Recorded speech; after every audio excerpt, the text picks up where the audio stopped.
Today, we are going to talk about the Zodiac killer, who claimed to have committed 37 murders, becoming a nightmare for Americans for over 50 years while remaining uncaught.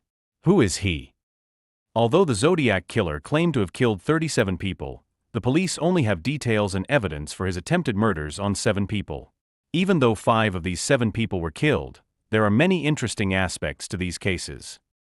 According to police records, the Zodiac's first known crime was the Lake Herman road attack on December 20, 1968. It was around 11 p.m.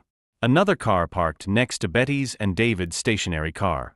A person got out of that car with a gun. He approached Betty and David's car and shot them both dead. Despite a thorough investigation, the police could not find any evidence of who was in the car or why he committed the murder.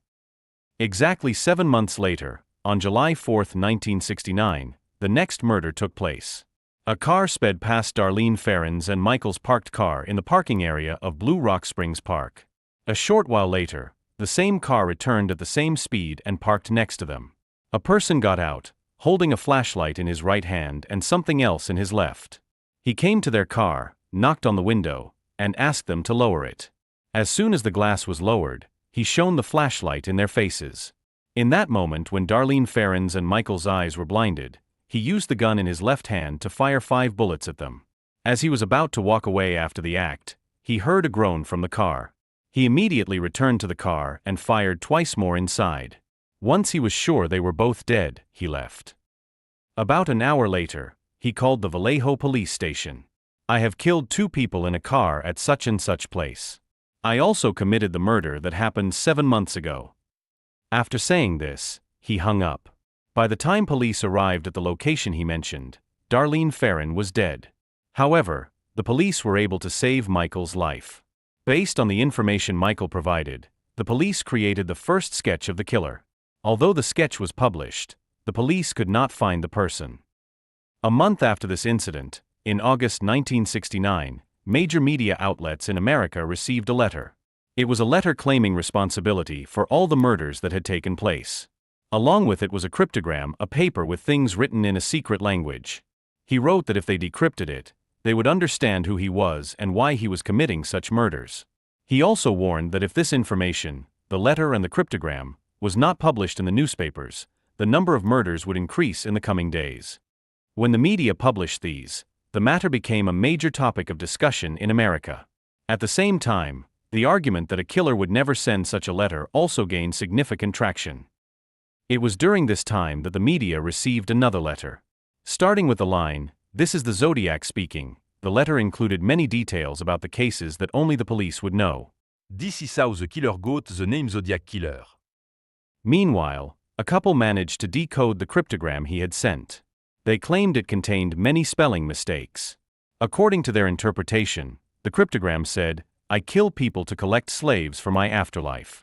I am not sharing my personal details with you because if I do, I will not be able to collect such slaves in the future." While discussions about the Zodiac killer were intensifying, another murder occurred on September 27, 1969. The victims of this attack, known as the Lake Berryessa attack, were Brian and Cecilia.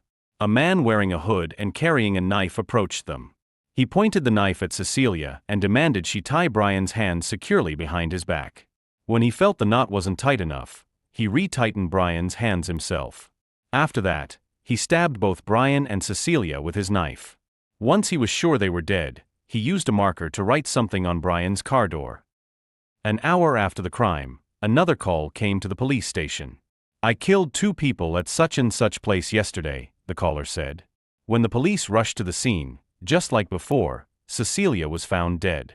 Although Brian had 8 fatal stab wounds on his back, the police were able to save him. The police traced the call but found it came from a public phone booth. In the following days, all of America was talking about the Zodiac killer. In the meantime, the police examined what he had written on the car door and managed to lift the Zodiac killer's fingerprints from it. Despite investigating with this evidence, the police could not find the Zodiac killer. A month after this murder, in October 1969, people in California reported hearing a gunshot and informed the police. When the police arrived, they found a person who had been shot. During their investigation, the police suspiciously detained a white man.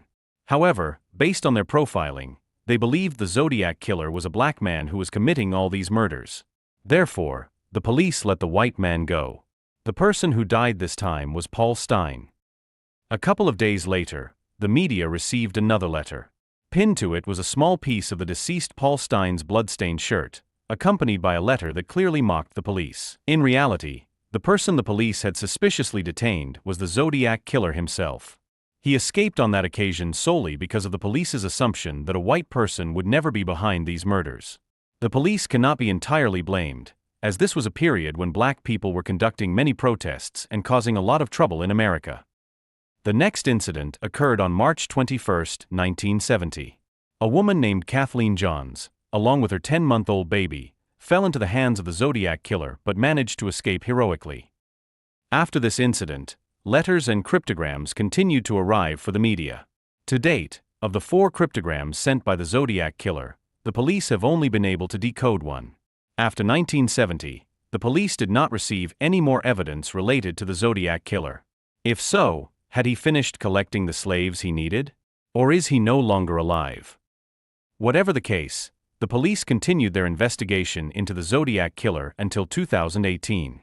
The plan they devised in 2018 was to find the Zodiac killer's DNA from the back of the stamps on the letters he sent to the media. The idea was that they could identify the real killer, the murderer known as Zodiac, using this DNA. How could they find DNA from this? They presumed he would have used his own hand to press the stamp after licking the adhesive. The investigation proceeded with the theory that the Zodiac killer's DNA could be found in the glue on the back of the stamp. They sent the stamps to a lab with advanced technology, and in May 2018, they announced, "We will catch the Zodiac killer within weeks." However, even by 2020, the police had not been able to catch the Zodiac killer. After examining the cryptograms and his handwriting, psychiatrists suggested that the killer was a lonely individual who had experienced a love failure and was mentally disturbed. Even today, whenever a murder occurs in New York or San Francisco, the police continue to suspect if the Zodiac killer is behind